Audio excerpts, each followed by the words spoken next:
अस्सलाम वालेकुम एवरीवन, मैं हूं मोहम्मद तलहा और आप लोग देख रहे हैं तलाश फेस एकेडमी। आज हम लोग सेकेंड ईयर के न्यूमेरिकल्स को सॉल्व करने वाले हैं और इससे पहले चैप्टर नंबर 12 जो इलेक्ट्रोस्टैटिक्स है उसके तमाम टाइप के numericals, Coulomb's law, electric field, electric potential को हम लोग सॉल्व कर चुके हैं। अब बचे सिर्फ वो न्यूमेरिकल्स जिनका ताल्लुक है कैपेसिटर्स और डाइलेक्ट्रिक से। तो इन न्यूमेरिकल्स को हम लोग दो पार्ट्स में सॉल्व करेंगे। तो आज की इस वीडियो के अंदर कैपेसिटर्स और डाइलेक्ट्रिक से रिलेटेड न्यूमेरिकल्स के पार्ट 1 को सॉल्व करते हैं।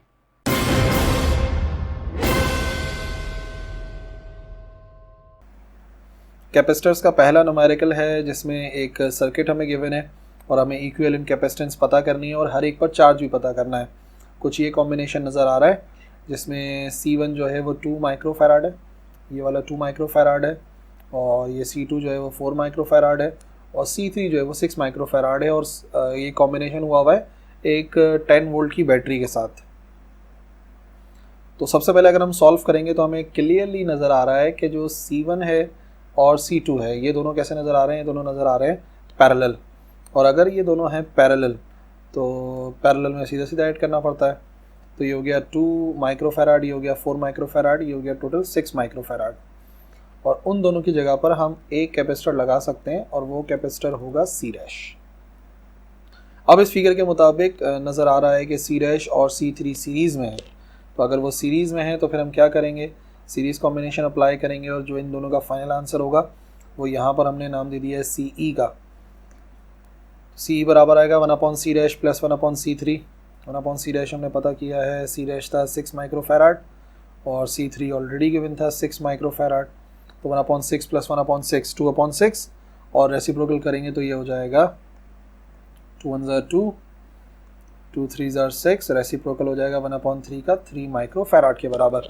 तो पहले तो ये आई है इक्विवेलेंट कैपेसिटेंस, ठीक है ना। फिर बाकी चीज़ें देखते हैं जो हमें पता करना है, चार्ज ऑन ईच कैपेसिटर। तो अब एक बात कंफर्म है, देखो यहाँ से टोटल जितना चार्ज निकला एज इट इज चार्ज मिलेगा C3 को, ठीक है ना। तो Q3 और Q आपस में बराबर होंगे और बाद में फिर वो आगे डिवाइड होगा, उसको देख लेते हैं। तो पहले हम पता करेंगे टोटल चार्ज जो कि आएगा टोटल कैपेसिटेंस और टोटल वोल्टेज से। टोटल वोल्टेज था 10 और टोटल कैपेसिटेंस आई थी इक्विवेलेंट 3 एक्सपोनेंट -6, तो ये आ गया 30 एक्सपोनेंट -6। और मैंने बताया कि जितना चार्ज निकलेगा सारा का सारा C3 के पास जाएगा, तो Q3 भी बराबर आ जाएगा 30 माइक्रोकूलम के। और Q' जो कि C1 और C2 को मिलाकर मिल रहा है वो भी 30 माइक्रोकूलम के होगा। तो 30 माइक्रोकूलम यही सेम फार्मूला है, लेकिन अब हम V' पता करने वाले हैं कि ये जो दोनों का कॉम्बिनेशन था इसको कितना वोल्टेज मिला। तो V' बराबर आ जाएगा Q' divide by C'। Q' की वैल्यू ऑलरेडी हमें पता है 30 माइक्रोकूलम 10⁻⁶, और C' हमने पता करा था 6 एक्सपोनेंट -6। तो दोनों को डिवाइड कर दिया तो ये आ गया 5 वोल्ट। हमें पता लग गया इन दोनों के वोल्टेज ना 5 वोल्ट हैं। तो अब पता कर लेते हैं कि C1 के ऊपर कितना चार्ज था। तो Q1 बराबर आ जाएगा C1 इंटू V1। C1 की वैल्यू 2 एक्सपोनेंट -6, उनको वोल्टेज मिल रहा है 5, तो आंसर आ गया कितना 10 इंटू 10⁻⁻6 कूलम। और इसी तरीके से हम Q2 मालूम करेंगे तो वो आ जाएगा 20 माइक्रोकूलम।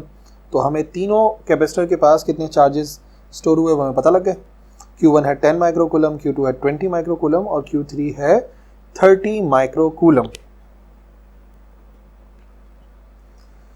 12.16 दो कैपेसिटर हैं, सबसे आसान न्यूमेरिकल है कैपेसिटर्स का। दो कैपेसिटर्स हैं सीरीज में ज्वाइन हुए हैं, एक 2 माइक्रोफैराड और एक है 8 माइक्रोफैराड, और पोटेंशियल डिफरेंस जो है वो 300 वोल्ट है। तो हमें हर एक पर कितना चार्ज और पोटेंशियल डिफरेंस होगा वो पता करना है। ये सब पता करने से पहले टोटल कैपेसिटेंस निकालनी पड़ेगी, C1 की वैल्यू, C2 की वैल्यू।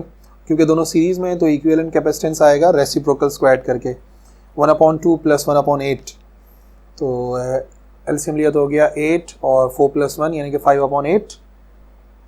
तो CE बराबर आ जाएगा 8/5 के, रेसिप्रोकल करेंगे और डिवाइड कराकर आ जाएगा 1.6 माइक्रोफैराड। नेक्स्ट हमें पता करना है चार्ज कितना था। तो पहले तो ये पता कर लेते हैं कि टोटल चार्ज यहाँ से निकला कितना है। पहले तो ये चार्ज पता होना चाहिए ना कि यहाँ से चार्ज निकला कितना। तो फिर पता लग जाएगा कि C1 को भी उतना ही मिलेगा और C2 को भी उतना ही मिलेगा क्योंकि दोनों सीरीज़ में। तो टोटल चार्ज के लिए ज़रूरत है टोटल कैपेसिटेंस की और टोटल वोल्टेज की। टोटल वोल्टेज 300 और टोटल कैपेसिटेंस अभी भी पता करी थी 1.6 10⁻⁶। तो फिर हमने क्या करा, दोनों को मल्टीप्लाई किया तो ये आ गया 4.8 10⁻⁴ कूलम। ठीक है ना, तो ये आ गया टोटल चार्ज। और कंफर्म बात है कि अगर सीरीज़ में है तो Q जो है वो Q1 और Q2 के ही बराबर होगा, तो दोनों पर चार्ज आ जाएगा 4.8 10⁻⁴ कूलम। चार्ज दोनों पे सेम है, Q1 और Q2 सेम चार्ज है। ये जो फॉर्मूला है Q = CV, V की वैल्यू निकालेंगे तो आ जाएगा Q1/C1 और V2 की वैल्यू निकालेंगे जो पोटेंशियल डिफरेंस है अक्रॉस C2 वो आ जाएगा Q2/C2। तो सिर्फ वैल्यूज चेंज हुई, 4.8 exp⁻⁴ / 2 exp⁻⁶, 2.4 exp⁻2 यानी कि 240 वोल्ट, और इधर सॉल्व किया तो आ गया 0.6 10⁻² जो कि 60 वोल्ट के बराबर है। और ये मैं बात बताऊँ एक टेक्निक याद रखने के लिए कि चेक करो कि आंसर सही आ रहा है नहीं आ रहा। दोनों वोल्टेजेस को अगर ऐड करें ना तो आंसर आना चाहिए टोटल वोल्टेज के बराबर, और टोटल वोल्टेज हमारा कितना था, टोटल वोल्टेज था 300। तो इसका मतलब सही कैलकुलेशन करिए। तो ये चेक कर सकते हो तुम लोग सॉल्व करने के दौरान कि जो पोटेंशियल डिवाइड हो रहा है दोनों को ऐड करके टोटल के बराबर आना चाहिए।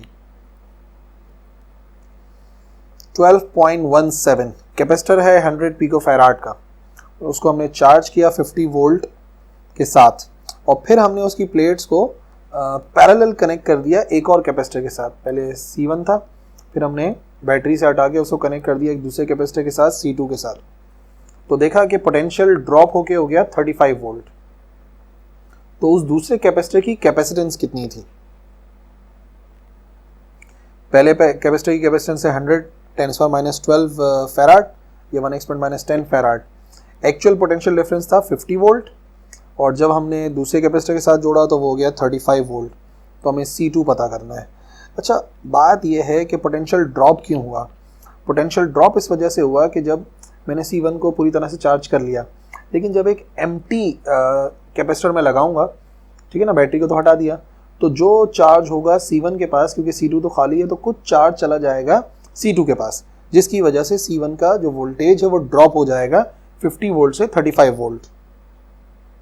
तो सबसे पहले तो पता कर लेते हैं कि चार्ज था कितना C1 के पास, जो आ जाएगा Q1 बराबर है C1 इंटू V का नाम दिया हमने इनिशियल वोल्टेज को, 1 exp⁻10 इंटू 50, तो ये आ गया 5.0 10⁻⁹ कूलम।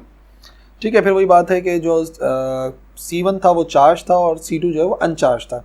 जब पैरेलल जोड़ा उसको बैटरी से हटाने के बाद तो वोल्टेज V' हो गया जो कि हो गया 35 वोल्ट। तो हमें पता करना है कि अब C1 पर कितना चार्ज है, तो वही Q1 C1 इंटू V' आ जाएगा 1 exp⁻10 और यहाँ पे आ गया 35, तो हो गया 3.5 10⁻⁹ कूलम।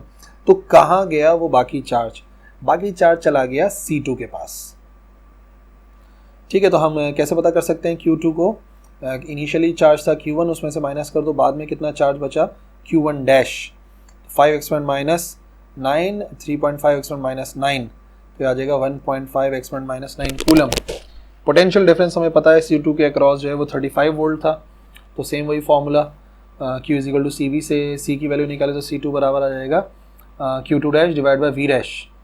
फाइनली चार्ज आया था 1.5 10⁻⁹ C2 के पास, उसको डिवाइड करा दिया उसी के वोल्टेज से, तो 0.0428 10⁻⁹ फैराड आंसर आ गया, जो हो सकता है 42.8 exp⁻12 फैराड, और -12 को हम कहते हैं पीको, तो ये हो जाएगा 43 राउंड ऑफ करके 43 पिको फैराड C2 की कैपेसिटेंस।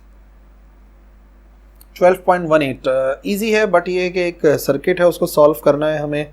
तो सर्किट को सॉल्व करने के लिए क्या करें, हमें गिवन क्या है सर्किट पहले देख लो, C1 C2 C3 C5 C6 C7 और C4, ये सब के सब गिवन है 3 माइक्रोफैराड के बराबर, और सिर्फ ये जो दो कैपेसिटर हैं C8 और C9 ये हमें गिवन है 2 माइक्रोफैराड, और हमें इस पूरी फिगर का इक्विवेलेंट कैपेसिटेंस पता करना है। तो सबसे पहले इस डायग्राम को देखो तो नज़र आ रहा है क्लियरली C3 C4 और C5 तीनों सीरीज़ में हैं। सीरीज़ में रेसिप्रोकल्स ऐड होते हैं, तो आंसर आ जाएगा 1/C', 1/C3 plus 1/C4 plus 1/C5, और तीनों की वैल्यू है 3, तो 1/3 प्लस 1/3 प्लस 1/3, एलसीएम आएगा 3, 1 + 1 + 1, 3/3, 3 से 3 कैंसिल, तो आंसर आ गया 1। तो सी डैश का आंसर जो इन तीनों को जोड़कर आया है, C3, C4, C5 को जोड़कर, वो आ गया 1 माइक्रोफैराड। अब अगर देखा जाए उन तीनों की जगह पे एक कैपेसिटेंस लगाई सी डैश, तो वो C8 के साथ आ गई पैरेलल। तो अब इन दोनों का पैरेलल कॉम्बिनेशन पता करना पड़ेगा, जिसको C डबल डैश का नाम दिया है। तो वो कैसे आ सकता है, C dash plus C8, C dash की वैल्यू 1 माइक्रोफैराड, इसकी 2 माइक्रोफैराड, तो फाइनल आंसर आ जाएगा 3 माइक्रोफैराड। इन दोनों को ज्वाइन करके, C8 और C डैश को ज्वाइन करके जो आंसर आएगा वो C डबल डैश होगा और वो होगा 3 माइक्रोफैराड। तो फिर हमें नज़र आएगा कि जो C2 है, C डबल डैश है और C6 है, ये तीनों के तीनों हैं इन सीरीज़ में। तो series combination 1/C triple dash कर दिया, 1/C2 plus 1/C double dash plus 1/C6, 1/3 plus 1/3 plus 1/3, same as it is 3/3 आया, 3 से 3 कैंसिल, 1 माइक्रोफैराड। तो C ट्रिपल डैश का आंसर आ गया 1 माइक्रोफैराड। इन तीनों की जगह पर एक कैपेसिटर लग सकता है जो होगा C ट्रिपल डैश। फाइनली वो जो C ट्रिपल डैश है वो हमारे C9 के साथ नज़र आ रहा है पैरेलल में सीधे सीधे ऐड किया जाता है। तो C4 डैश लगा दिए, तो C ट्रिपल डैश आ गया प्लस C9, यानी कि 1 + 2, तो ये हो जाएगा 3 माइक्रोफैराड। इन दोनों कैपेसिटर्स की जगह पे C ट्रिपल डैश और C9 की जगह पे कैपेसिटर लग सकता है C4 डैश, जो फाइनली हमें नज़र आएगा C1 और C7 के साथ सीरीज़ में। और सीरीज़ के लिए हम क्या करते हैं, फाइनल आंसर है तो 1/C का नाम कर दिया, 1/C बराबर आ गया 1/C4 dash plus 1/C1 plus 1/C7, तीनों की वैल्यू 3 है तो 1/3 प्लस 1/3 प्लस 1/3, ये हो गया 3/3, 3 से 3 कैंसिल, आंसर आया 1 और रेसिप्रोकल भी बराबर आ जाएगा 1 के। तो जो पूरा ये सर्किट था उसकी इक्विवेलेंट कैपेसिटेंस एक आ सकती है और वो होगी 1 माइक्रोफैराड। तो आई होप तमाम न्यूमेरिकल्स क्लियर हो गए, बट पार्ट 2 अभी बाकी है। उस पार्ट 2 के अंदर हम लोगों ने जो रिमेनिंग कैपेसिटर्स और डाइलेक्ट्रिक न्यूमेरिकल्स हैं उनको सॉल्व करना है। सो बहुत जल्द वीडियो अपलोड होगी, जब तक इन न्यूमेरिकल्स की प्रैक्टिस करो। अल्लाह हाफिज़।